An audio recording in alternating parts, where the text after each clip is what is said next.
வெளிப்படுத்தல் விசேஷம் 4வது அதிகாரம். வெளிப்படுத்தல் விசேஷம் 4வது அதிகாரம் 1வது வசனத்தையும் 2வது வசனத்தையும் ஒருவர் சத்தத்தை உயர்த்தி வாசிக்கலாம். இவைகளுக்கு பின்பு இதோ பரலோகத்தில் திறக்கப்பட்டிருந்த ஒரு வாசலை கண்டேன். முன்னே எக்கால சத்தம் போல என்னுடனே பேச நான் கேட்டிருந்த சத்தமானது, இங்கே ஏறி வா, இவைகளுக்கு பின்பு சம்பவிக்க வேண்டியவைகளை உனக்கு காண்பிப்பேன் என்று விளம்பினது. உடனே ஆவிக்குள்ளானேன். அப்பொழுது இதோ வானத்தில் ஒரு சிங்காசனம் வைக்கப்பட்டிருந்தது. அந்த சிங்காசனத்தின் மேல் ஒருவர் வீற்றிருந்தார். போதும். இப்பொழுது வாசிக்க கேட்ட இந்த வசனத்தின் மூலமாக ஒவ்வொரு இருதயங்களிலும் கர்த்தர் பேசும்படியாக நாம் ஜெபிப்போம்.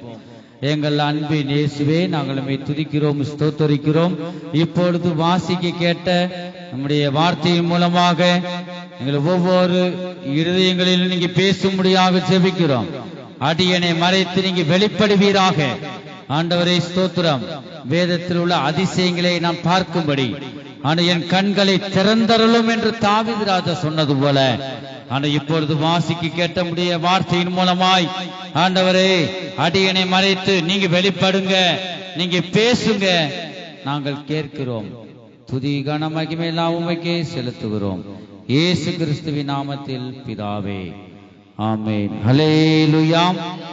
கர்த்தருடைய பரிசுத்த நாமத்திற்கு மகிமை உண்டாகட்டும். இவைகளுக்கு பின்பு இதோ பரலோகத்தில் திறக்கப்பட்டிருந்த ஒரு வாசலை கண்டேன். முன்னே எக்கால சத்தம் போல என்னுடனே பேச நான் கேட்டிருந்த சத்தமானது, இங்கே ஏறி வா, இவைகளுக்கு பின்பு சம்பவிக்க வேண்டியவைகளை உனக்கு காண்பிப்பேன் என்று விளம்பினது. உடனே ஆவிக்குள்ளானேன். அப்பொழுது இதோ வானத்தில் ஒரு சிங்காசனம் வைக்கப்பட்டிருந்தது. அந்த சிங்காசனத்தின் மேல் ஒருவர் வீற்றிருந்தார் என்று நாம் வாசிக்க கேட்டோம். கர்த்தருடைய பரிசுத்த நாமத்திற்கு மகிமை உண்டாகட்டும். இந்த வசனத்தில் நாம் பார்க்கிறோம், யோவானை நோக்கி கர்த்தர் இங்கே ஏறி வா. தலைப்பு என்ன? இங்கே ஏறி வா. கர்த்தருடைய பரிசுத்த நாமத்திற்கு மகிமை உண்டாகட்டும். யோவானை நோக்கி சொல்றாரு கர்த்தர் இங்கே ஏறி வா என்று சொல்லுவதை நாம் பார்க்கிறோம். இந்த சத்தம் எக்கால சத்தத்தை போல வந்து பாருங்க, எக்கால சத்தம் போல கேட்டவுடனே யோவான் ஆவிக்குள்ளாகி ஆவியில் ஏறி போவதை நாம் பார்க்கின்றோம். கர்த்தருக்கு ஸ்தோத்திரம். இவைகளுக்கு பின்பு சம்பவிக்க வேண்டியவைகளை உனக்கு காண்பிப்பேன் என்று சொல்லுவதையும் கூட நாம் பார்க்கின்றோம். கர்த்தருடைய பரிசுத்த நாமத்திற்கு மகிமை உண்டாகட்டும். யோவானை நோக்கி இங்கே ஏறி வா என்று சொல்லுவதை நாம் பார்க்கிறோம். இந்த யோவான் உடனே கீழ்ப்படிந்து கர்த்தரிடம் ஏறி போனார் என்று நாம் பார்க்கிறோம். கர்த்தருடைய பரிசுத்த நாமத்திற்கு மகிமை உண்டாகட்டும். இங்கே ஏறி வா. அப்ப எந்த அளவுக்கு நாம் விசுவாசத்திலும் அன்பிலும் கீழ்ப்படிதலிலும் நாம் ஒவ்வொரு நாளும் வளர்ந்து நாம் ஏறி போக வேணும். விசுவாசத்துல வளரணும்னா, அன்பில வளரணும்னா நம்ம என்ன செய்யணும்? தேவ சத்தத்திற்கு கீழ்ப்படியணும். இன்று வார்த்தை தீர்க்க தரிசன வார்த்தை அதுதான், எனக்கு செவி கொடு. அப்ப அவர் வார்த்தைக்கு செவி கொடுத்து நான் போக வேண்டிய தூரம் எவ்வளவோ இருக்கிறது. விசுவாசத்துல வளர வேண்டிய தூரம் எவ்வளவோ இருக்கிறது. அன்பில எவ்வளவோ நாம் வளர வேணும். அதனால இங்கே ஏறி வா. சம்பவிக்க, இந்த பூமியில சம்பவிக்க வேண்டியவைகளை, உன் குடும்பத்துல சம்பவிக்க வேண்டியவைகளை எல்லாவற்றையும் நான் உனக்கு காண்பிப்பேன். கடைசி காலத்தை பற்றி நடக்க போறதை உனக்கு வெளிப்படுத்துவேன். இங்கே ஏறி வா. இந்த யோவான ஆண்டவர் சொல்லுவதை உடனே கீழ்ப்படிந்தார். இந்த வார்த்தை சொன்ன உடனே இந்த சத்தம் எக்கால சத்தத்தை போல இருந்தது. உடனே ஆவிக்குள்ள ஆகுதை நாம் பார்க்கிறோம். ஆவிக்குள்ள ஆகி உடனே ஏறி செல்வதை நாம் பார்க்கிறோம். கர்த்தருடைய பரிசுத்த நாமத்திற்கு மகிமை உண்டாகட்டும். நாம் எதுல நாம் குறை உள்ளவர்களாக இருக்கிறோமோ பாருங்க, அப்படி இருக்கும் பொழுது ஒருபோதும் நாம் அவருடைய வருகையில காணப்பட முடியாது. நம்ம பிரயாசப்படணும். ஆண்டவரே அன்பில வளரணும் அப்பா, விசுவாசத்துல உண்மையில் நம்பிக்கை வைத்து நான் ஜீவிக்கணும்.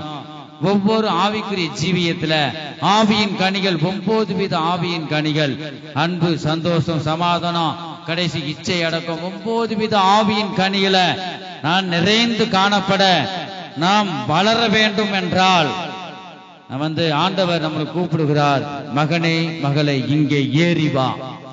நீ விசுவாசத்துல வளர முடியாது, இங்கே ஏறி வா. ஜெபத்தை ஒவ்வொரு நாளும் அதிகமாக ஒவ்வொரு நாளும் கூட்டுவாயாக. வேத வாசிப்பை நீ கூட்டுவாயாக. 5 அதிகாரம் படிக்கிற இடத்துல 10 அதிகாரம், 20 அதிகாரம் படிக்கிற இடத்துல 40 அதிகாரம். உனக்கு நேரம் எப்ப உனக்கு நேரம் கிடைக்குமோ அப்பெல்லாம் நீ வாசித்து என் சத்தத்தை கேட்க வேண்டும் என்று நாம் தேவன் விரும்புகிறார். கர்த்தருடைய பரிசுத்த நாமத்திற்கு மகிமை உண்டாகட்டும். நாம் எவ்வளவோ தூரம் போக வேண்டியது இருக்கு பாருங்க. ஆண்டவர் சொல்றாரு, ஒவ்வொரு மனிதனை நோக்கி இந்த கால வேளையில் இங்கே ஏறி வா. ஏறி வந்தா தான் என் சத்தத்தை நீ கேட்க முடியும். பாருங்க, சகையை பார்க்கிறோம். சகையை தேவனை காண வேண்டும் என்று அவர் விரும்புகிறார். ஏன்னா குள்ளனாக இருக்கிறார். குள்ளன் என்பது என்ன? ஒரு வளர்ச்சி இல்லாத ஒரு நிலைமையை, ஆவிக்குரிய பகுதியில வளர்ச்சி இல்லாமல் இருப்பதை பார்க்கிறோம். விசுவாசனா என்னன்னு தெரியல பாருங்க. அப்படி இல்லாம இருப்பதுதான் வளர்ச்சி இல்லாத ஒரு காண்பிக்கிறது. இயேசுவை என்னால காண முடியலையே, நான் அவரை காண முடியாக நான் என்ன செய்யணும்? முயற்சி எடுக்கிறான். யாரு? சகையோ. எப்படியாக அவரை பார்க்கிறான். குள்ளனா இருக்கிறேன், எனக்கு தெரியலையே, தேவனை நான் பார்க்க முடியலையே. பாருங்க, தேடுதல் மிகவும் அவசியம். அவன் தேடிக்கொண்டே இருக்கிறான், காணல. திரளான கூட்டம், உயரமா இருக்கிறாங்க, எக்கி பார்க்கிறான், என்னல்ல தேவனை காண முடியல. அப்படிப்பட்ட சூழ்நிலையில தான் பாருங்க முயற்சி செய்கிறான். ஒரு மரத்தை பார்க்கிறான். இந்த மரத்தை பார்த்து மேலே ஏறி போவதை பார்க்கிறோம். இந்த மரத்தை பார்த்து ஏறி, அது எதை குறிக்கிறது? ஆவிக்குரிய ஜீவியத்தில் வளர்கிறான். ஏறி போகும்போதுதான் யார பார்க்கிறான்? ஏறி போகிறான். பாருங்க, இயேசு கூப்பிடுற, சகையுவே இங்கே இறங்கி வா, உன் வீட்டிலே நான் தங்க வேண்டும். அப்ப நம்ம எந்த அளவுக்கு நம்ம முயற்சி எடுக்கிறோமோ பாருங்க, விசுவாசத்தோடு கர்த்தர் மேல் நம்பிக்கை வைத்து நான் வளர வேணும் ஆண்டவரே. சரீரம் ஏனோ வளர்ந்திருக்கு, ஆனா ஆவிக்குரிய மனிதன் வளரல. இந்த விசுவாசனா என்னன்னு தெரியல, அன்புனா என்னன்னு தெரியல. நான் வளரணும், உண்மை நான் காண வேண்டும், உம்முடைய சத்தத்தை நான் கேட்க வேண்டும். ஆகவே நாம் என்ன செய்யணும்? முயற்சி எடுக்கணும். நம்மில் இருக்கிற பாவங்களை அறிக்கை செய்து அதை விட்டு விட வேணும். பாவம் இருந்தா நமக்குள்ள தேவன் வர முடியாது. இந்த ஜீவ தண்ணீராகிய தூய ஆவியானவர், பரிசுத்த ஆவியானவர் இதயத்தில் சுத்தம் உள்ளவர்கள் இதயத்தில் தான் தேவன் வருவார். அதுக்கு நாம இதெல்லாம் நாம் செய்யும் பொழுது, ஆயத்தம் பண்ணும் பொழுது, நாம் ஒப்பு கொடுக்கும் போது, பிரயாசப்படும் போது நம்மை பரிசுத்தமாக்குற கர்த்தர். உங்களை என்ன செய்யுங்க? பரிசுத்தம் பண்ணி கொள்ளுங்கள். நான் உங்களை பரிசுத்தமாக்குற கர்த்தர், நானே பரிசுத்தம் உள்ள தேவன். ஆகவே நீயும் ஒவ்வொரு நாளும் ஒவ்வொரு நிமிஷமும் எனக்கேற்ற ஒரு பரிசுத்தத்தை நீ அடைந்து கொள்ள வேணும். நீ என்னுடையவன், நீர் என்னுடையவள். ஆகவே நீர் எப்பொழுதும் நீ பரிசுத்தமாக இருக்கணும் மகனே, நீ எப்பொழுதும் பரிசுத்தம் உள்ளவளா இருக்கணும் மகளே. ஆண்டவர் அதைத்தான் வாஞ்சிக்கிறார். பரிசுத்தம் உள்ளவர்களாக வேண்டும் என்பதே தேவனுடைய சித்தமா இருக்கிறது என்று நாம் பார்க்கிறோம். கர்த்தருக்கு ஸ்தோத்திரம். சகை ஏறி போவதை பார்க்கிறோம். அது போலவே ஆண்டவர் சொல்லுகிறார், இங்கே ஏறி வா, இங்கே ஏறி வா. சகை ஏறி மரத்துல, காட்டத்தின் மரத்துல ஏறி போனதுனாலதான் பாருங்க தேவனை கண்டான் என்று நாம் பார்க்கிறோம். தேவனை நான் காண வேண்டும் என்று பிரயாசப்படுகிறான். ஒரு மரத்தை பார்த்து ஏறி போனாதான் தேவனை காண முடியும். அது மாதிரி நாம் கூட ஜீவியத்துல நம்முடைய ஆவி, ஆத்மா, சரீரத்தில் உள்ள அசுசியை நீக்கிவிட்டு தேவனுக்கு நம்மை ஒப்படைத்து பாதபடியிலே நாம் சரணடையும் போது, இந்த முயற்சியை எடுக்கும் பொழுது நிச்சயமாக தேவனை நாம் காணலாம். தேடுங்கள், தேடுங்கள், அப்பொழுது அவரை கண்டடைவீர்கள்.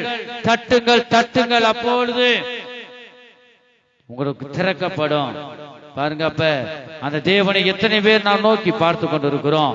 இந்த யோவானை நோக்கி இங்கே ஏறி வா என்று சொன்னார். உடனே இந்த யோவான் கீழ்ப்படிந்தார்.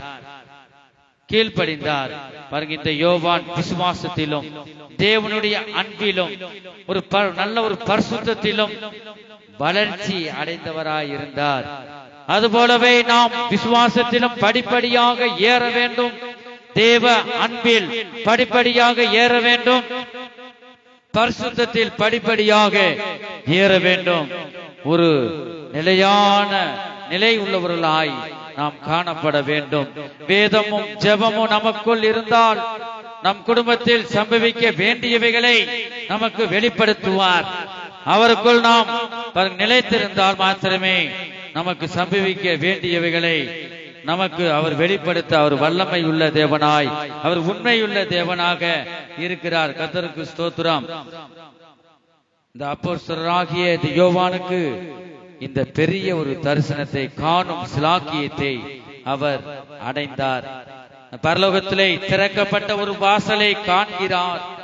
நாம் கூட தேவ சமூகத்தில் அதிக நேரம் தேவ வசனத்திலும் ஜெபத்திலும் இருக்கும் பொழுது தேவ சத்தத்தை நம்முடைய செவிகள் கேட்கும். நடக்க போகிறவைகளை நமக்கு தேவன் வெளிப்படுத்துவார்.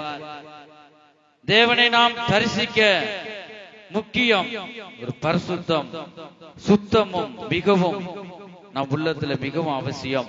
வாசிக்கிறோம் எபேரியர் 12வது அதிகாரம் 14வது வசனத்தை வாசிப்போம். யாவரோடும் சமாதானமாய் இருக்கவும் பரிசுத்தம் உள்ளவர்களாய் இருக்கவும் நாடுங்கள். பரிசுத்தம் இல்லாமல் ஒருவனும் கர்த்தரை தரிசிப்பதில்லையே. ஹல்லேலூயா. யாவரோடும் சமாதானமாய் இருக்கவும் பரிசுத்தம் உள்ளவர்களாய் இருக்கவும் நாடுங்கள். பரிசுத்தம் இல்லாமல் ஒருவனும் கர்த்தரை தரிசிப்பதில்லையே என்று நான் வாசிக்க கேட்டோம். கர்த்தருக்கு ஸ்தோத்திரம். பரிசுத்தம் இந்த நாடுகள்ல மிகவும் அவசியம். பாருங்க, நம்முடைய தகப்பன் எப்படிப்பட்டவர்? நம்ம பரம பிதா, சர்வ வல்லமை உள்ளவர். அவர் பரிசுத்தம் உள்ளவராக இருக்கிறார். அந்த பரிசுத்தம் நமக்குள்ள வரணும்னா என்ன செய்யணும்? நீ வெளிச்சத்தை நோக்கி வர வேண்டும். அவருக்குள்ள இருக்கிற சுபாவம் நமக்குள்ள வர வேண்டும் என்றால் நீ பிரயாசப்படணும். சகையை பிரயாசப்பட்டான். இயேசு எப்படிப்பட்டவரோ? அவர் குட்டையா இருப்பாரா, உயரமா இருப்பாரா? அவர் எப்படிப்பட்டவர் தெரியலையே. எப்படியாகிலும் அவரை நான் காண வேண்டும், அவரை நான் பார்க்க வேண்டும். கிராமந்தோறும் பட்டணந்தோறும் அதிசயத்தை செய்கிறார், அற்புதங்களை செய்கிறார். அவர் பெரிய தேவன் என்று நான் கேள்விப்பட்டிருக்கிறேன். நிச்சயமாக என் ஊருக்கு அவர் வந்து கொண்டிருக்கிறார். நிச்சயமாக அவரை நான் பார்ப்பேன். நான் ஒருபோதும் இந்த வாய்ப்பை நான் விட மாட்டேன்.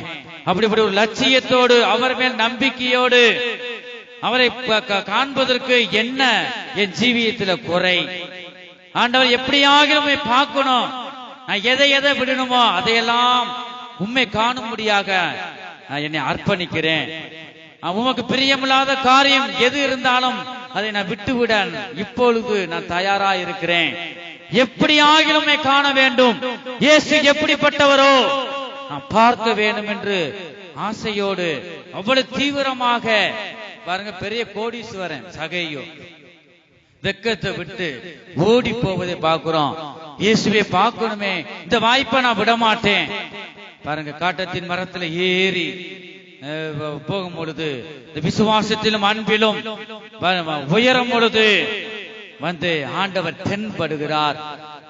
கர்த்தரை கண்டடையத்தக்க சமயத்தில் அவரை தேடுங்கள்.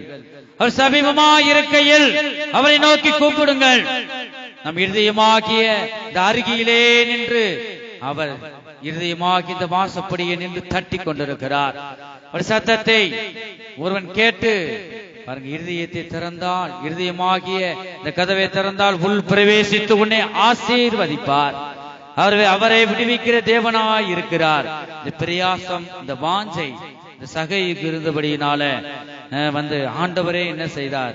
நீ என் முழுசா என்னையே நம்பி இருக்கிற, அதிக வாஞ்சை உனக்கு இருக்கு என்னை காண வேண்டும் என்று.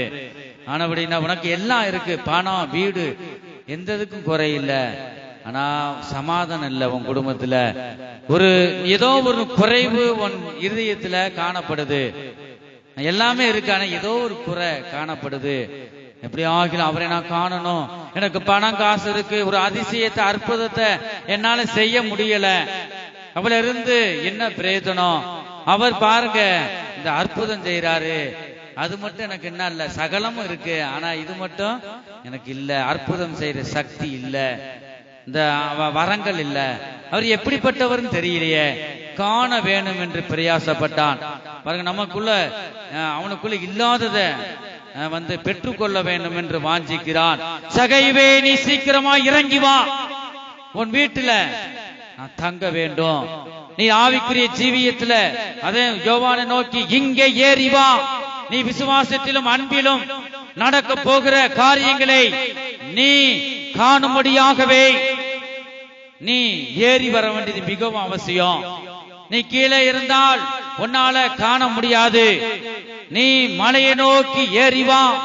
மோசே பாருங்க மலையில ஏறி வர சொன்னார், நம் மலையில ஏறி போகணும், சீனா மலையை நோக்கி நீ ஏறி வா. பாருங்க, அங்க மோசே ஏறி வந்தபடியினாலதான் ஆண்டவர் கற்பித்த வார்த்தைகள் எல்லாம் எழுதினார். தேவனுடைய பிரகாசம், தேவனை சத்தத்தை காணும் சிலாக்கியத்தை மோசே பெற்றார். நீ மேலே ஏறி வந்தாதான் உனக்கு அற்புதம் நடக்கும். உன் குடும்பத்தில் சம்பவிக்க வேண்டியவைகளை முன்னதாக அவர் உனக்கு வெளிப்படுத்துவார், எல்லா ஆபத்திலிருந்தும் அவனை விடுவிப்பார். நீ ஏறி வரணும். பாருங்க, மோசே ஏறி போனதுனாலதான் தேவனுடைய பிரசன்னத்தையும் தேவ சத்தத்தையும் காண அந்த மோசைக்கு இந்த சிலாக்கியத்தை கொடுத்தார். இந்த இடத்துல பார்க்கிறோம், யோவானை நோக்கி நீ இங்கே ஏறி வா, சம்பவிக்க வேண்டியவைகளே உனக்கு வெளிப்படுத்துவேன். நம்ம ஒவ்வொரு ரட்சிக்கப்பட்ட தேவனுடைய பிள்ளைகளும் ஏறி வர வேண்டும். ஏறி போகும் பொழுது தேவன் நம்மோடு அவர் பேசுவார். பாருங்க, அதுதான் இரண்டாவது, நீ முழு வளர்ச்சியை அடைந்து விட்டாய். நான் உன்னுடைய இருதயம் பரிசுத்தமா இருக்கு இப்ப, ஏன்னா நீ ஏறி வந்தாய், என் வார்த்தைக்கு நீ கீழ்ப்படிந்தாய். ஆகவே உன் இருதயத்தை முழுவதும் பரிசுத்தமா இருக்கு. பாருங்க, அப்பொழுதுதான் தேவன் என்ன செய்யறாரு, நம்ம இருதயத்துக்குள்ள வாசம் செய்யறாரு. சகையை பார்த்து சொல்ற, உன் வீட்டுல நான் தங்க வேண்டும். எவ்வளவு ஒரு சிலாக்கியம் பாருங்க. கர்த்தருடைய பரிசுத்த நாமத்திற்கு மகிமை உண்டாகட்டும். ஒரு பரிசுத்தம் நமக்குள்ள மிகவும் அவசியம். தன்னை சுத்திகரித்துக் கொள்ளுகிறான். யாராலும் அநியாயமாக வாங்கினது உண்டானா நாளத்தனையாக செலுத்துகிறேன் என்று சகை சொல்லுவதை பார்க்கிறோம். நம்மை பரிசுத்தம் பண்ணி கொள்ளும் போது நம்மை பரிசுத்தமாக்குற கர்த்தர் நம்மளை பரிசுத்தமாக்கி அவர் கேட்ட ஒரு பரிசுத்தத்தினால நிரப்புகிறார். இந்த பரிசுத்தம் ஒரு தேவனுடைய பிள்ளைகளுக்குள்ள மிக மிக அவசியம். பாருங்க, மோசையை எடுத்துக்கொண்டாலும் சரி, இந்த யோவானை எடுத்துக்கொண்டாலும் சரி, பரிசுத்தம் உள்ளவர் தான் அவரை நெருங்க முடியும். அநேக இந்த இஸ்ரவேல் ஜனங்க வணங்கா கழுத்துல தனம் பாருங்க, அவங்கெல்லாம் ஒரு எல்லை இருக்கு, அதை விட்டு மலையை தொட்டாலும் செத்து போயிருவேன். ஒரு மிருகம் அந்த இடத்துல வந்தாலும் கால் பட்டாலும் செத்து போயிரும். அப்படிப்பட்ட எல்லையை கொடுத்தார் நம்முடைய தேவன். பெரிய தேவன், ஒரு பரிசுத்தம் உள்ள தேவன். ஆகவே நாம் பரிசுத்தம் உள்ளவர்களாக இருக்கும் போதுதான் ஒரு மனிதனை நம்ம இருதயத்துக்குள்ள வந்துதான் என்ன செய்யறாரு, ஒரு மனிதனை ஆசீர்வதிக்கிறார். பரிசுத்தம் இல்லாமல் ஒருவனும் கர்த்தரை தரிசிப்பதில்லையே என்று பார்க்கிறோம். பரிசுத்தம் தான் தேவ சித்தம் செய்வதற்கு உதவி செய்யும். பரிசுத்தமே தேவனுடைய அழைப்பு, பரிசுத்தமே தேவனுடைய அழைப்பு. அதற்காக தான் அவனை தெரிந்தெடுத்தேன். பரிசுத்தம் உள்ளவர்களாக வேண்டும் என்பதை தேவனுடைய சித்தம், அதற்காகவே நம்மளை அழைத்தார். கர்த்தருக்கு ஸ்தோத்திரம். பரிசுத்தம் தேவனை தரிசிக்க செய்யுமா? இருதயத்தில் சுத்தம் உள்ளவர்கள் பாக்கியவான்கள், அவர்கள் தேவனை தரிசிப்பார்கள். உன் இருதயம் சுத்தமா இருந்தா நிச்சயமாகவே தேவனை தரிசிப்பாய். கர்த்தருடைய பரிசுத்த நாமத்திற்கு மகிமை உண்டாகட்டும். நாம் தொடர்ந்து அவருடைய வார்த்தைகளை நாம் கவனமாக நாம் கேட்போமாக. பரிசுத்தம் பரலோகத்தை கூட்டி சேர்க்குமா? நீ பரிசுத்தம் உள்ள மகனாய், பரிசுத்தம் உள்ள மகளாய் நீ காணப்பட்டால் அந்த பரிசுத்தமே என்ன செய்யுமா? பரிசுத்தம் தேவனுடைய சுபாவங்கள், அவருடைய குணங்கள். அந்த பரிசுத்தமே என்ன செய்யும்? அவருடைய பரலோகத்துக்கு கூட்டி சேர்க்கும். கர்த்தருக்கு ஸ்தோத்திரம். 1-2 பேதுரு 3வது அதிகாரம் 11வது வசனத்துல நாம் பார்க்கிறோம். வாசிப்போம். 2 பேதுரு 3வது அதிகாரம் 11வது வசனம். இப்படி இவைகளையெல்லாம் அழிந்து போகிறதா இருக்கிறபடியால் நீங்கள் எப்படிப்பட்ட பரிசுத்த நடக்கையும் எப்படிப்பட்ட பரிசுத்த நடக்க பாருங்க, பரிசுத்தத்துல எப்படி நான் நடக்கணும், எந்த அளவுக்கு பரிசுத்தம் ஆகணும், எப்படிப்பட்ட பரிசுத்த நடக்கையும் வேதம் அப்படிதான் சொல்லுது. தேவ பக்தியும் உள்ளவர்களாய் இருக்க வேண்டும். தேவ பக்தி உள்ளவர்களாய் இருக்க வேண்டும். தேவனுடைய நாள் சீக்கிரமாய் வரும்படிக்கு மிகுந்த ஆவலோடு காத்திருங்கள்.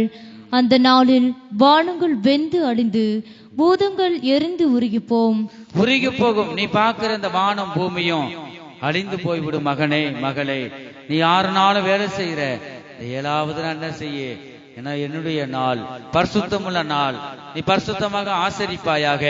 ஆனா நீ அனுதினமும் வேலை செய்யும் பொழுதும் 7 நாளும் என்னுடைய சிந்தையாக இரு. இதோ கடைசி நாள் வந்து விட்டது, இதோ வாசப்படி நின்று தட்டி கொண்டிருக்கிறேன். நீ ஆயத்தப்படுகிற நாள் தான் இந்த கடைசி நாள். நீ இந்த சரீரத்துக்காக நீ ஓடிக்கொண்டே நீ தெரிய வேண்டாம். முதலாவது தேவனுடைய ராஜ்யத்தையும் அவருடைய நீதியும் தேடு, அப்பொழுது இவைகள் எல்லாம் சரீரத்துக்குரிய தேவைகள் எல்லாவற்றையும் நான் தருவேன். நீ எந்த அளவுக்கு இந்த சரீரத்துக்காக, இந்த ஒளிச்சாம் வகுத்துக்காக நீ பிரயாசப்படுகிறாயோ, உனக்குள் இருக்கிறது ஆவியின் மனிதன் வளர்ச்சி அடைய வேண்டும், ஏறி பரலோகத்துக்கு போக வேண்டும். அதுக்கு உனக்குள்ள இருக்கிறது ஆவிக்குரிய மனிதன் வளர்ச்சி அடைய வேணும், ஒவ்வொரு நாளும் வளர வேண்டும். அதற்காக நீ ஒரு நாளாகி நீ பிரயாசப்பட்டையா?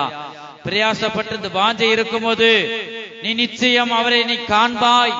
சகையு இந்த தேடுதல் இருந்தது, இயேசு எப்படிப்பட்டவரோ பார்க்க வேண்டும் என்று அந்த வாஞ்சை, இந்த சிந்தை, இந்த ஆசை இருந்தபடியினால இயேசு பேர் சொல்லி அழைத்தார். சகையுவே, இங்கே வா, உன் வீட்டிலே நான் தங்க வேண்டும், நீ நிச்சயமாக நீ தேவனை காண வேண்டும் என்று வாஞ்சை இருந்தார்.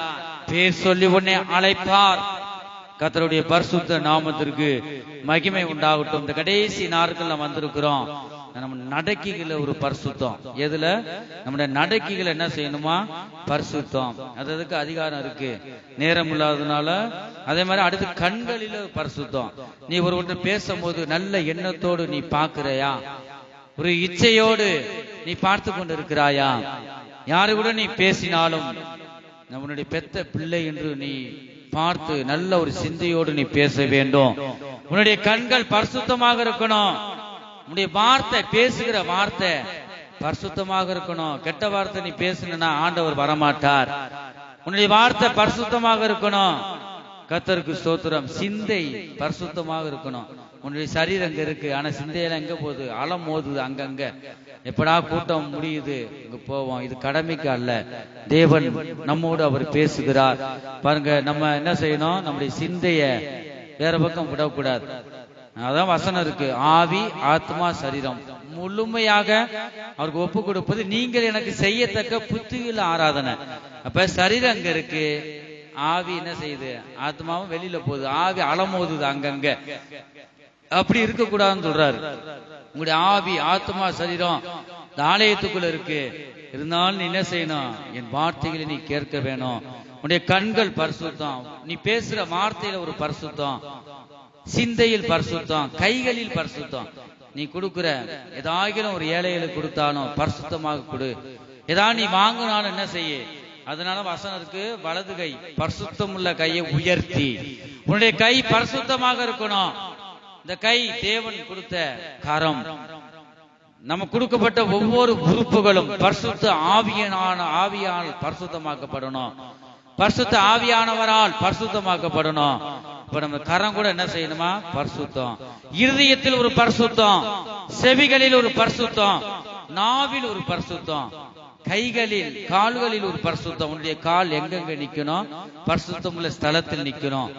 அவனுடைய வீடு ஜெப வீடாக நீ மாற்றுவாயாக.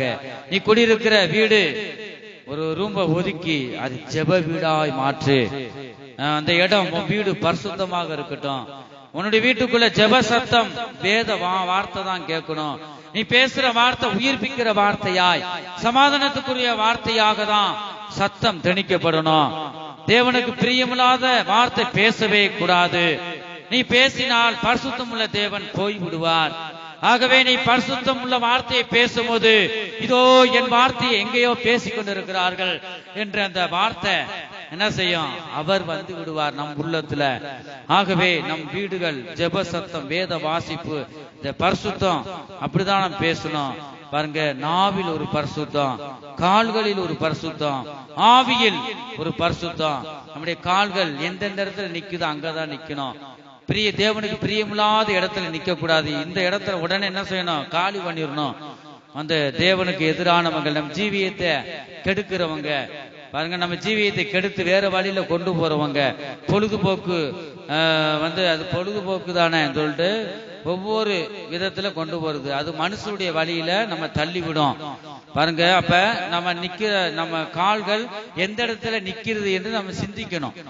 அப்ப வந்து நம்ம ரட்சிக்கப்பட்ட விசுவாசியோட பேசினாலும் அவங்க ஜீவியம் சரியில்லைன்னா அவங்க எதிரா பேசுவாங்க. அதான் வசனம் இருக்கு, அவங்களை கனிகளினாலே கனினான சுபாவங்கள்னால நீங்க அறிவீங்க. சுபாவம் சரியில்லைன்னா விட்டு விலகு. வேத வசனம் அது ஊழியக்காரனா இருக்கட்டும், விசுவாசியா இருக்கட்டும், ரட்சிக்கப்படாத மனுஷனா இருக்கட்டும், அவன் வந்து பேசல, வந்து வார்த்தை சரியில்லைன்னா அவனை விட்டு விலகிரு. அவளுக்காக ஜெபம் பண்ணு. ஏன்னா நீ தொடர்ந்து அவனோட பேசுவாயானால் அவனுக்குள்ள இருக்கிற சுபாவம் நமக்குள்ள வந்துடும். வருவதற்கு நிறைய நேரம் இருக்காது, 2-3 நிமிஷம் பேசுங்க, அவன் பேசுற ஆவி உனக்குள்ள வந்துடும்.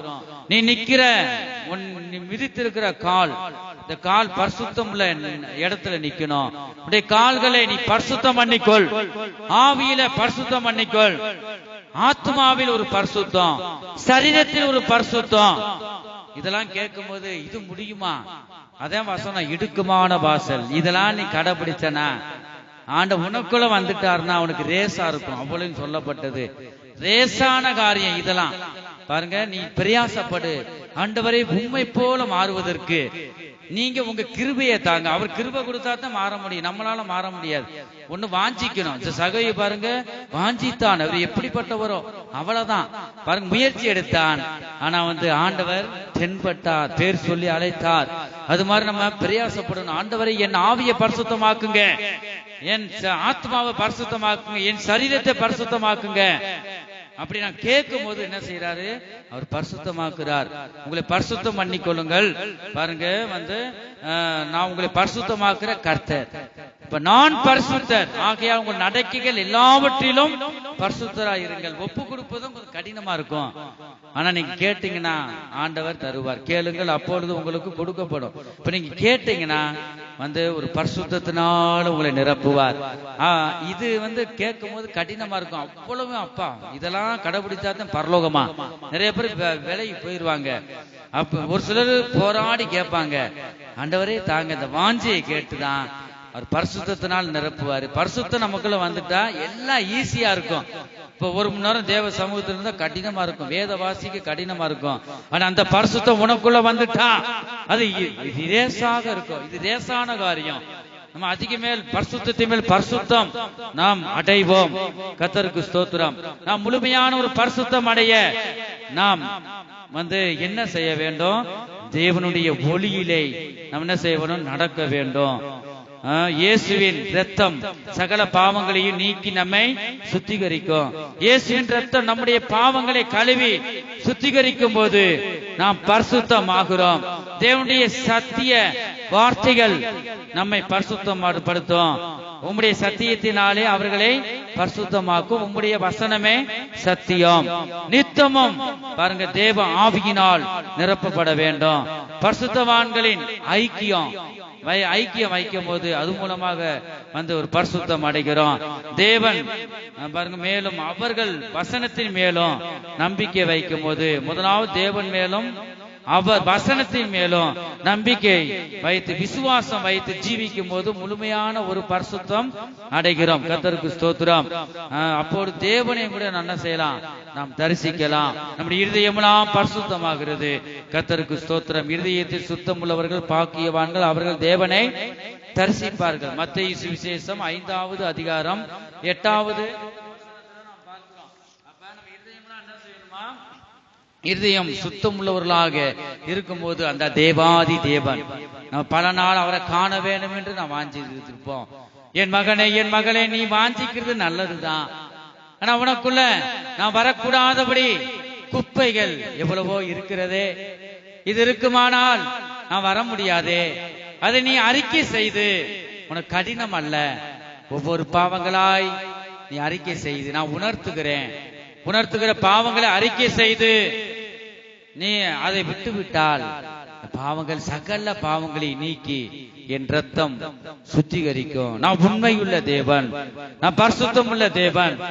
ஆகவே நீ ஒரு நம்பிக்கை, என் மேல் நம்பிக்கை வைத்து விசுவாசம் வைத்து நீ பாவங்களை அறிக்கை செய்து விட்டுவிடும் போது உன்னை பரிசுத்தமாக்குவே.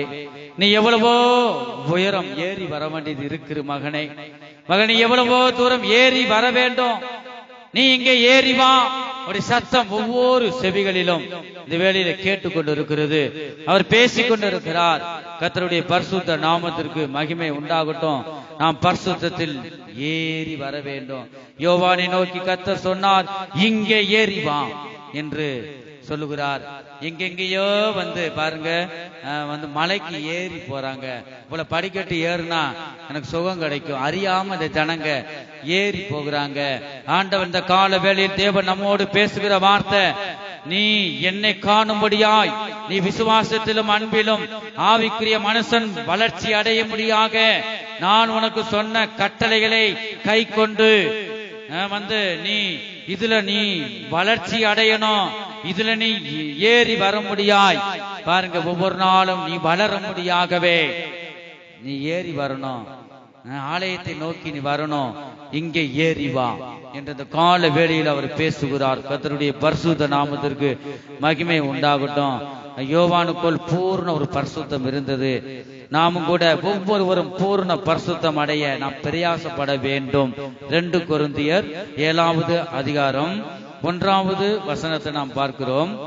பிரியமானவர்களே, மாமிசத்திலும் ஆவியிலும் உண்டான எல்லாம் அசுசியும் நீங்க நம்மை சுத்திகரித்துக் கொண்டு பரிசுத்தமாக்குதலை தேவ பயத்தோட பூர்ணப்படுத்த கடவோம் என்று அப்போஸ்தலராகிய பவுல் மூலமாக ஆவியானவர் பேசுவதை நாம் பார்க்கிறோம். கர்த்தருக்கு ஸ்தோத்திரம்.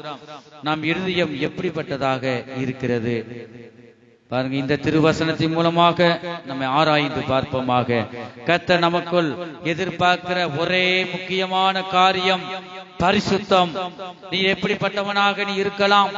உனக்கு வசதி, வீடு, காரு எல்லாம் இந்த உலகத்துல இருக்கலாம். இருந்தும் உனக்குள்ள பரிசுத்தம் இல்லையா? வரங்கள் இருக்கலாம், நீ தீர்க்க தரிசனம் சொல்லலாம், இந்த பூமியில வந்து சுகமளிக்கும் வரங்கள் இருக்கலாம்.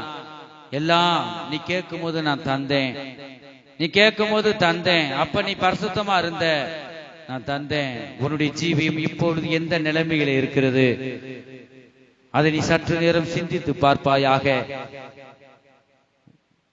நான் உன்னை பூர்ணமாய் பரிசுத்தம், பூர்ண ஒரு பரிசுத்தம் நமக்கு இருக்கிறதா? உனக்கு சகலமும் இருக்கலாம், ஆனா பரிசுத்தம் ஒன்று இல்லைனா நீ என்னிடம் வர முடியாது. இந்த ராஜ்யத்தை நீ அடைய முடியாது. கர்த்தருக்கு ஸ்தோத்திரம்.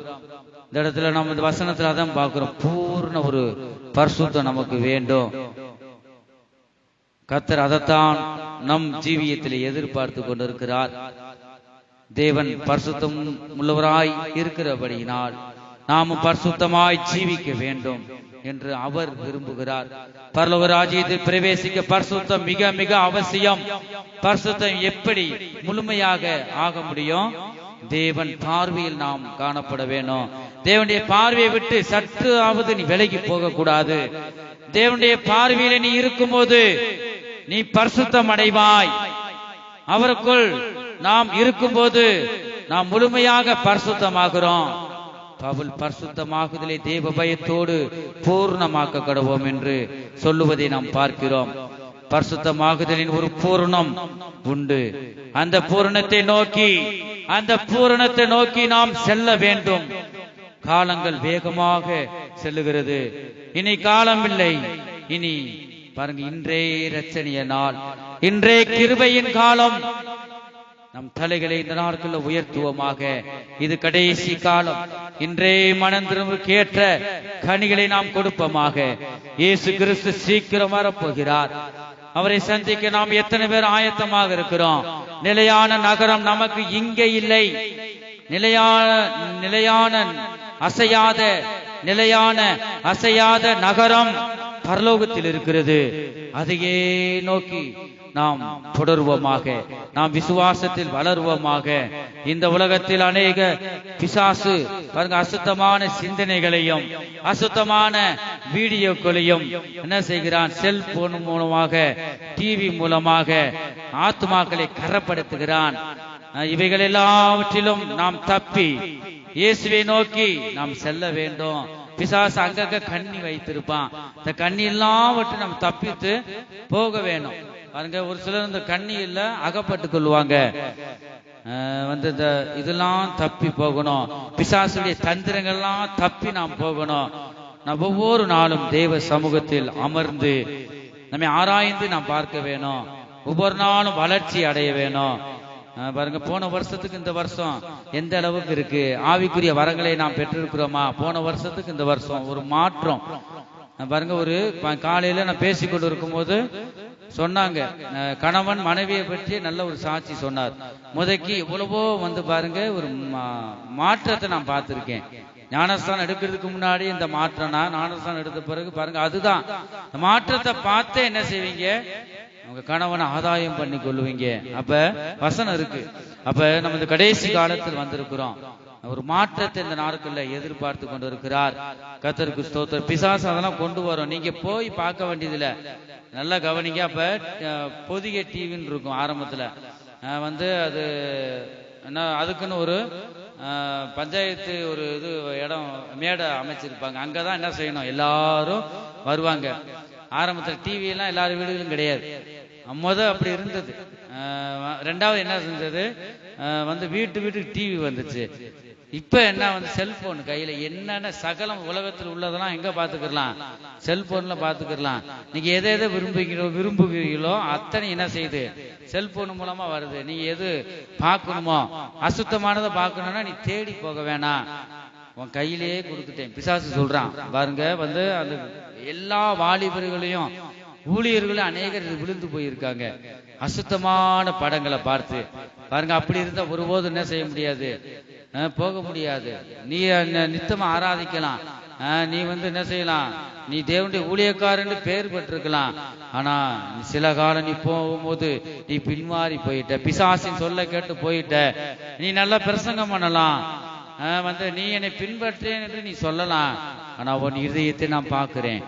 மனுஷர் மூலமாக நீ வேஷம் போடலாம், உன் இருதயத்தை நான் பார்க்கிறேன். உனக்குள்ள பரிசுத்தம் இல்லை. எனக்கு ஏற்ற ஒரு பரிசுத்தத்தை நீ அடைந்து கொண்டால் மாத்திரமே என் ஊழியக்காரன், என் பிள்ளை. பாருங்க, அவர் கேட்ட ஒரு பரிசுத்தம் இருந்தா தான். இந்த உலகத்தில் எத்தனோ பேர் விழுந்து கிடப்பதை தேவன் உணர்த்துகிறார். எத்தனோ அந்த விழுந்து வெளியில வரக்கூடாதபடி இருக்கிறார்கள். செல்போன் மூலமாக அடிமை, பாவத்திலிருந்து அடிமை, குட்டி பழக்கத்திலிருந்து அடிமை. இதுல இருந்து வெளியில வர முடியலையே. அவங்க அழுகுறாங்க, ஆனா வழி தெரியல. அதுக்குதான் நாம் சொல்லணும், இயேசு வழியா இருக்கிறார். இயேசுவே உன்னை விடுவிக்கிறவராய் இருக்கிறார். இயேசுவிடம் நீ வா, நீ காலம் இல்ல. இயேசு சீக்கிரம் அவர் வெளிப்பட போகிறார். எத்தனை பேர் அவரை நோக்கி இந்த வேலையெல்லாம் பார்த்து கொண்டு இருக்கிறோம். எல்லாரும் அடிமைத்தனத்துல வழி தப்பி போகிறத நாம் பார்க்கிறோம். அநேகர் இயேசு கிறிஸ்துவை சொன்னாலும் எல்லாம் அறிஞ்சு ஏதோ ஒரு கதை தான் அது சொல்லிட்டு மறந்து போய், ஆண்டவர் அவரோட தான் பேசுகிறார், அவனிடம் தான் பேசுகிறார். அவன் என்ன செய்கிறான்?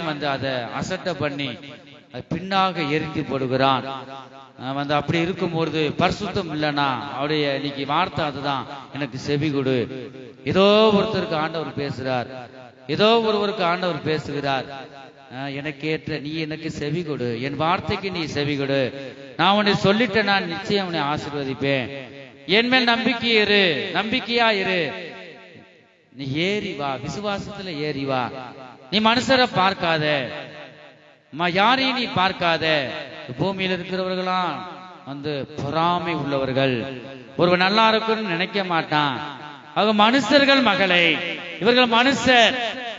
நான் மனுஷன் அல்ல, உன்னை சிருஷ்டித்த தேவன். நான் ஒருவர் மாத்திரமே உன்னை ஆசீர்வதிக்க வல்லமை உள்ளவர்.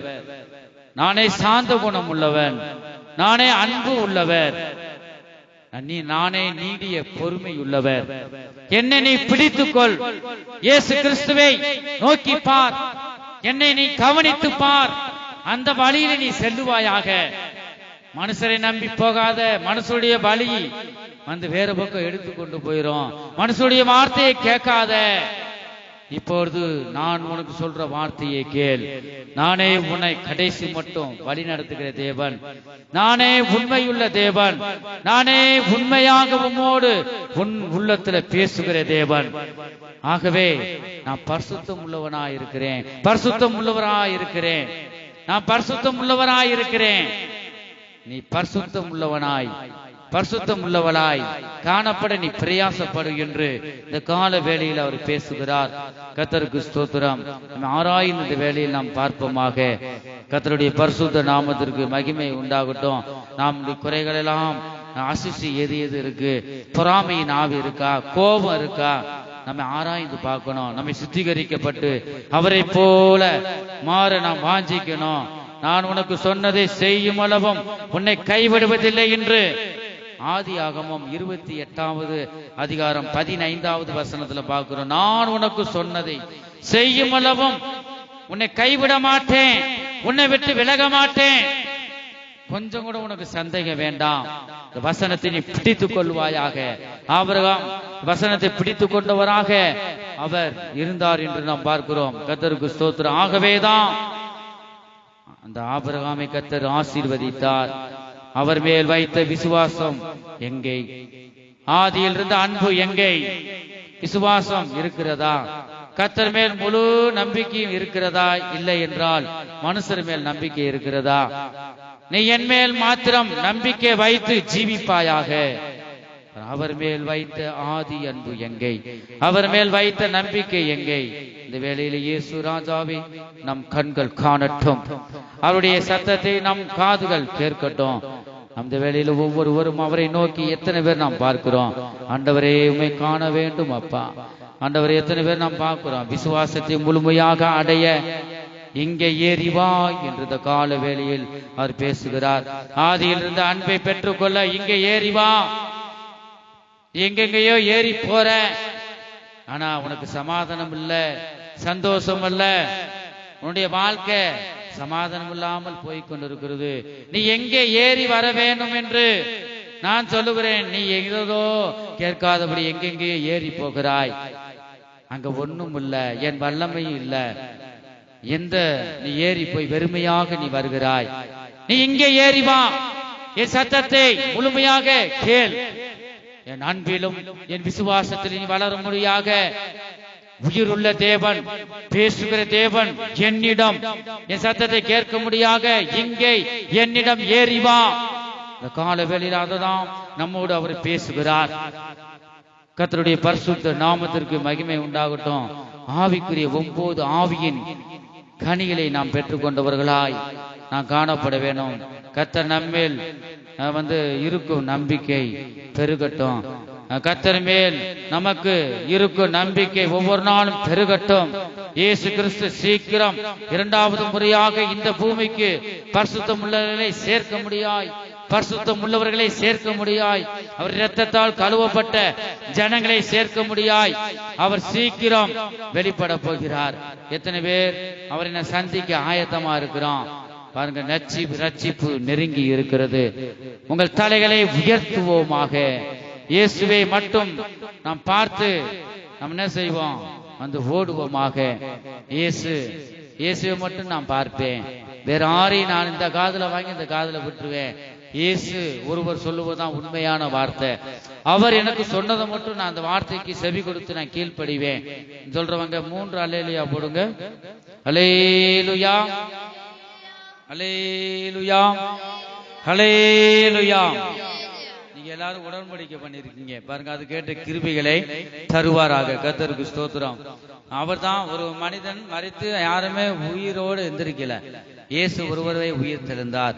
அவரை ஆசீர்வதிக்கிற தேவன், அவரை பேசுகிற தேவன். ஆகவே அவரை தான் என்ன செய்யணும்? அவருடைய சத்தத்துக்கு கேட்டு வார்த்தை கீழ்ப்படியும் போது நம்மை ஆசீர்வதிப்பார். 1 கொரிந்தியர் 9வது அதிகாரம், நேரம் இல்லாதனால வேமாடுங்க. 1 கொரிந்தியர் 9வது அதிகாரம் 24, 25 அந்த வசனங்களை வாசிப்போம். பந்தய சாலையில் ஓடுகிறவர்கள் எல்லாரும் ஓடுவார்கள். பந்தய சாலைனா என்ன சொல்லுங்க? பந்தய சாலைனா ஓட்ட போட்டி வச்சா அதான் பந்தய சாலை. இப்ப எல்லாரும் எதை நோக்கி போறோம்? பந்தய சாலையை நோக்கி ஓடிக்கிட்டே இருக்கோம் நம்ம எல்லாருமே. ஒவ்வொருவரும் நீ குடும்பமா ஒரு 5 பேர் 10 பேர் இருந்தாலுமே ஒரு ஆள் ஓடுனா போதாது. குடும்பத்துல 5 பேர்ல ஒரு ஆள் ஓடுறாங்கன்னா அவங்க தான் ஓடிக்கிட்டு இருக்காங்க. நீங்க ஆவிக்குரிய ஜீவியத்துல வளரலன்னா நீங்க நின்றுகிட்டு தான் இருக்கீங்க. ஆவியின்படி உள்ள அர்த்தம் அதுதான். நீங்க பந்தய சாலை நோக்கி இயேசுவை நோக்கி ஓடுறீங்கன்னா விசுவாசத்தில் அன்பிலும் ஆண்டவரை இன்னைக்கு எப்படி சரிப்படுத்துறது உணர்த்துங்க சொல்லிட்டு ஒவ்வொரு நாளும் பரிசுத்தத்தின் மேல் பரிசுத்தம் அடையும் போதுதான் அப்பதான் நீங்க ஓடுறீங்கன்னு அர்த்தம். ஏதோ ஒரு கடமைக்கு ஆலயத்துக்கு வாரம் போறோம், துதிக்கிறோம், பாடல் படிக்கிறோம், அதெல்லாம் ஓடுறது இல்ல.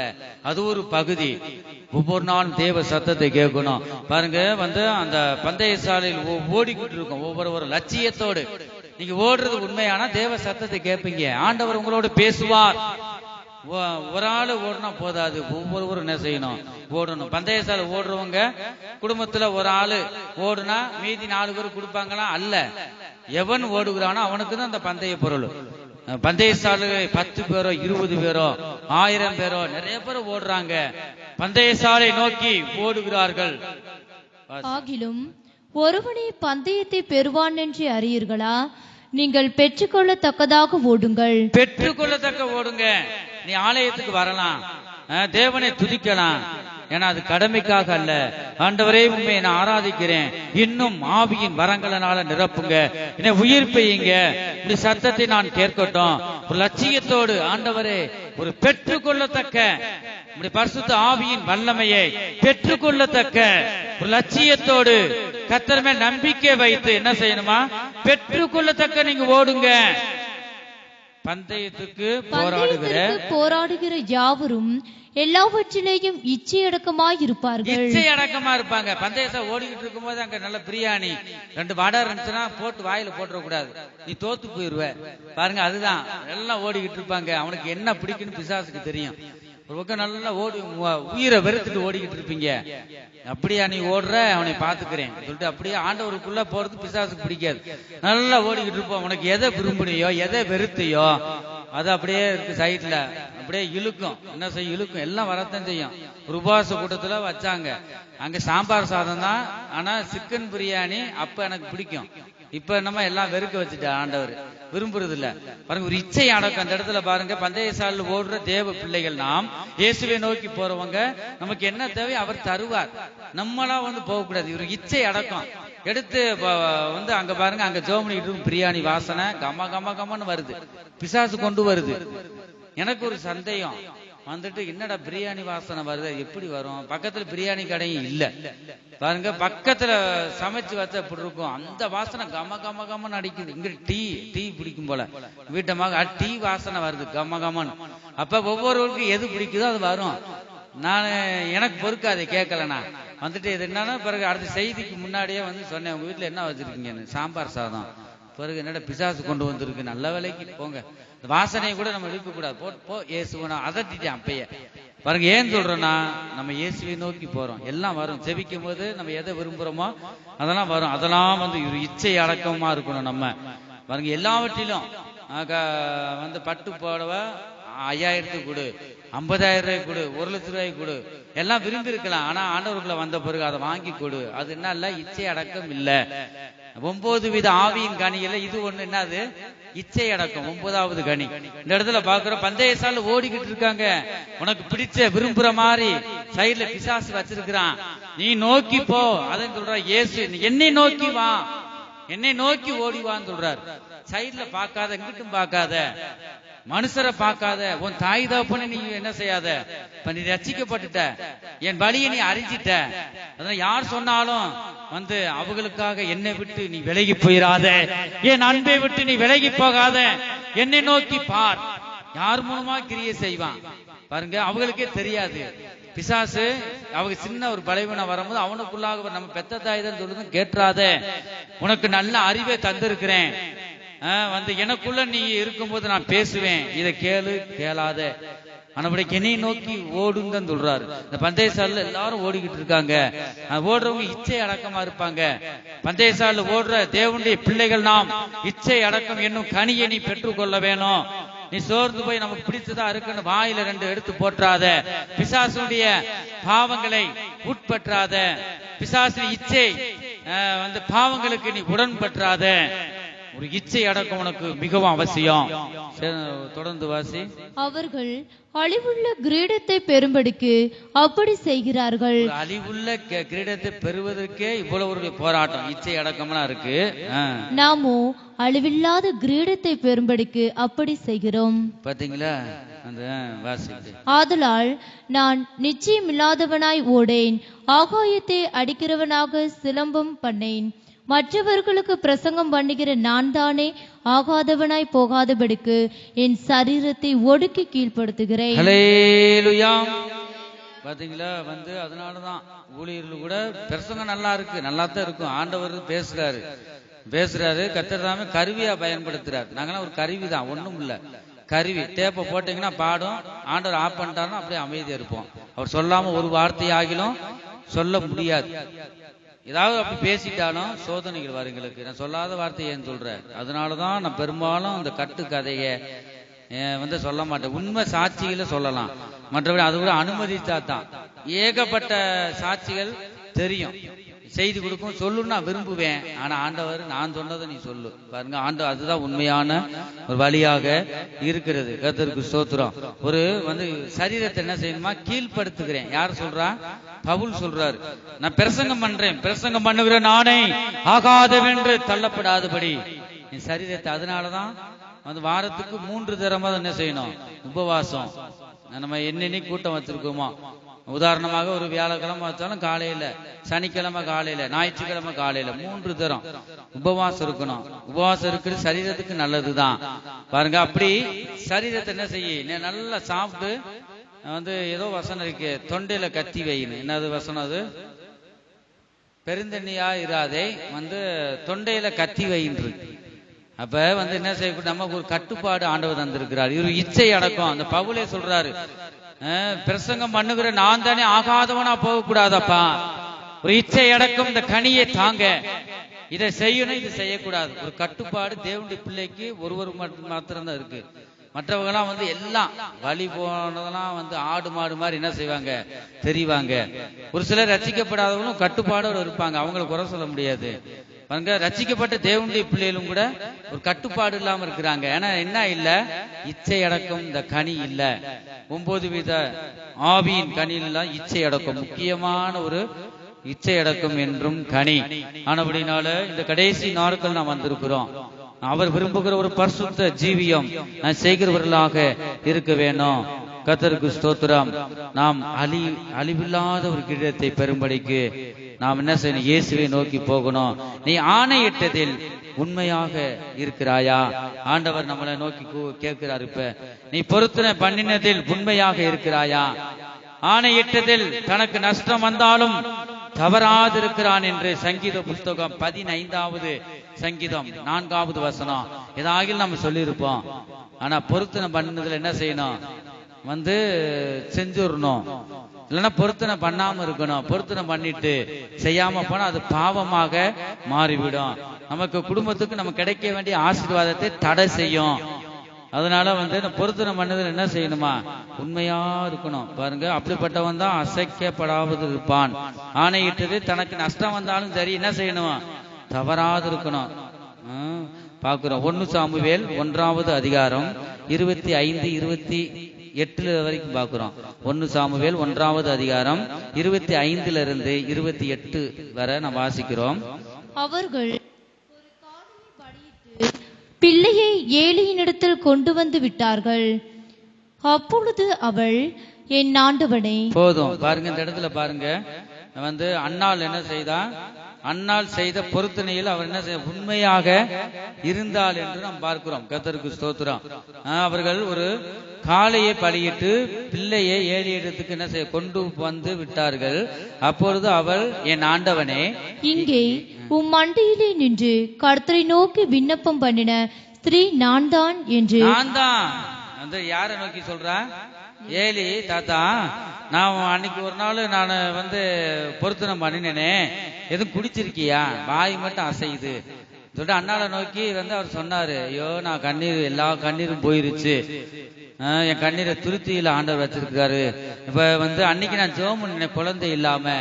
என் சக்காலாத்தி என்ன செய்யறாவ நித்த கொடுமை தொல்லை தாங்க முடியல.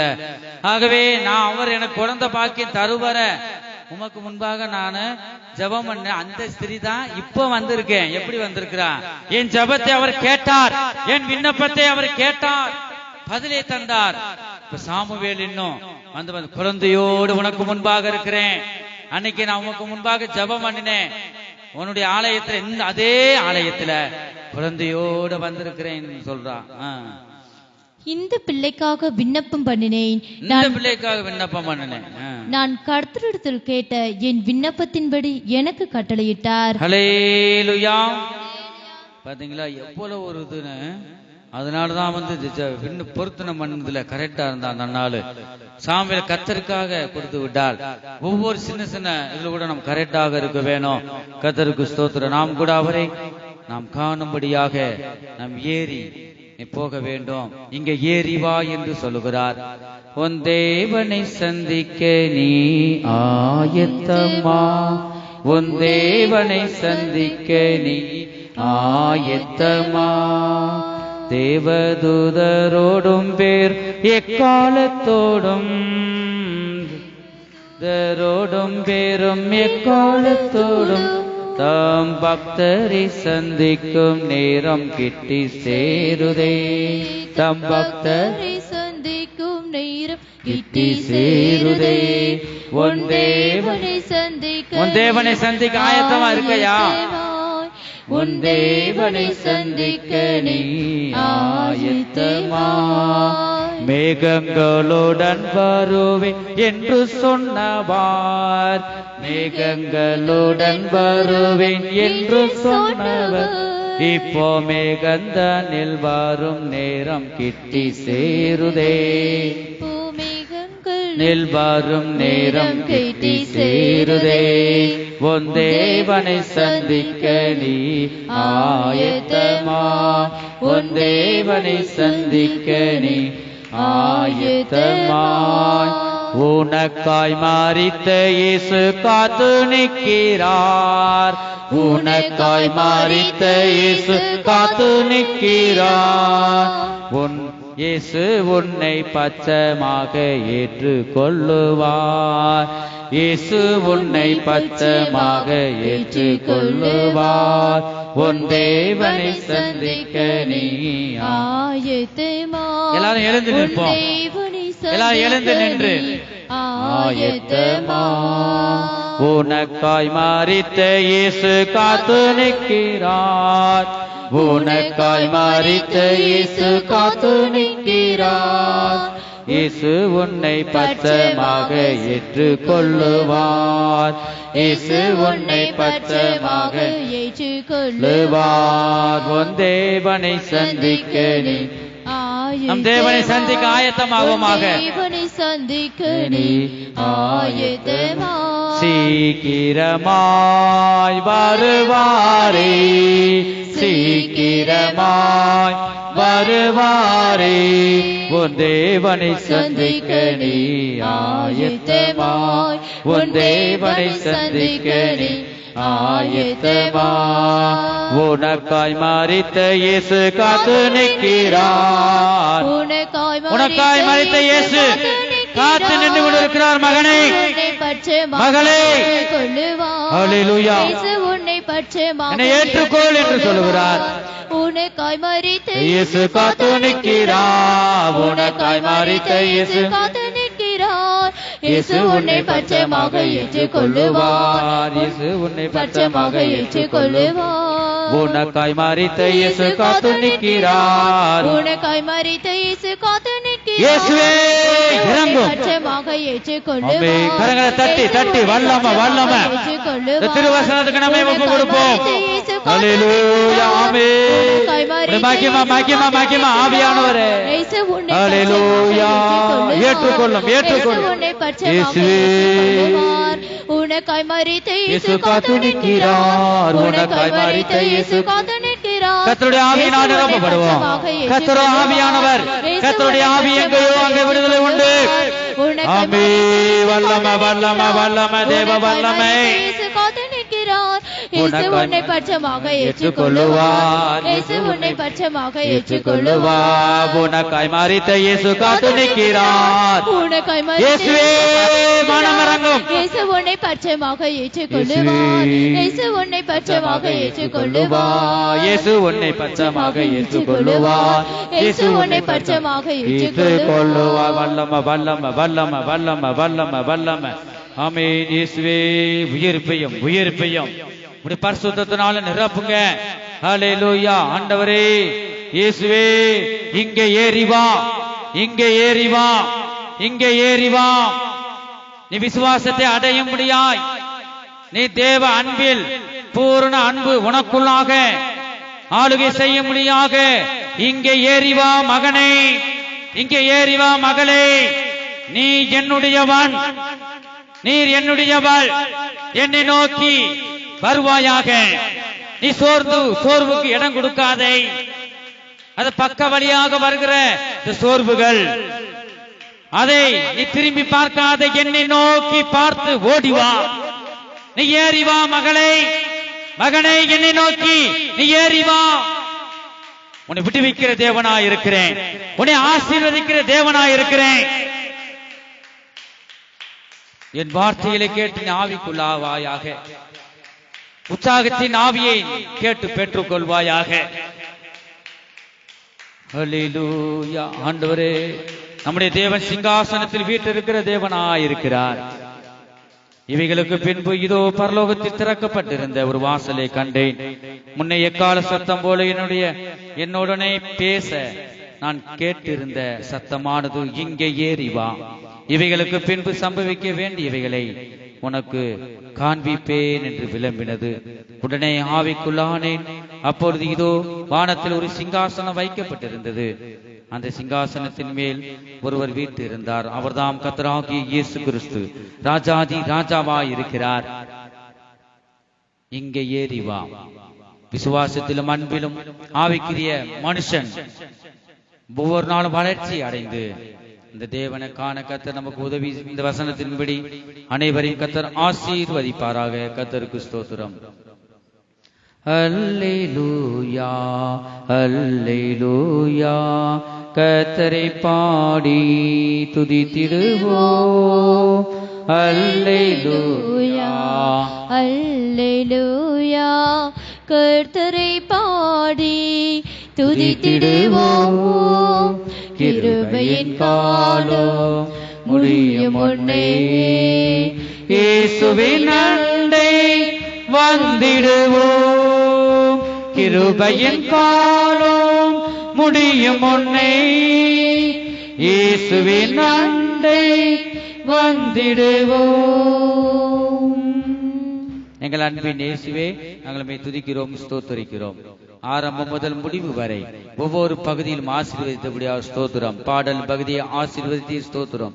ஆராதனை பகுதியை ஆசீர்வதித்தபடியால் ஸ்தோத்திரம். தீர்க்க தரிசன வார்த்தையின் மூலமா நீர் எங்களோடு பேசினீர், உமக்கு ஸ்தோத்திரம். ஆண்டவரே, சங்கீத பகுதியை நீர் ஆசீர்வதித்தபடியால் ஸ்தோத்திரம். ஜீவனுள்ள சாட்சியை எழுப்பி தந்திரே ஸ்தோத்திரம். ஆண்டவரே, இந்த வேளையில் உங்களுக்கு தாவே அடியனை மறைத்து நீங்க வெளிப்பட்டபடியால் ஸ்தோத்திரம். ஆண்டவரை, இங்கே ஏறி வா என்று ஆண்டவர் நீர் எங்களோடு பேசினீர் அப்பா. நாங்கள் விசுவாசத்திலும் அன்பிலும் அந்த ஆவிக்குரிய மனுஷன் எதுல கத்தாவே வளர்ச்சி அடைய வேணும். ஆண்டவரே, மேல மேல உயர உயர போக வேணும். ஆண்டவரே, ஏறி வரத்தக்க ஒவ்வொருவருக்கும் நீங்க உதவி செய்யுங்க. ஆண்டவரே ஸ்தோத்திரம். இங்க வந்திருக்கிற ஒவ்வொருவரையும் கத்தாவே நீங்க ஆசீர்வதிங்க. இந்த வார்த்தையின் மூலமாய் ஆண்டவரே ஒவ்வொரு பிள்ளைகளுக்கும் நீங்க உதவி செய்யுங்க.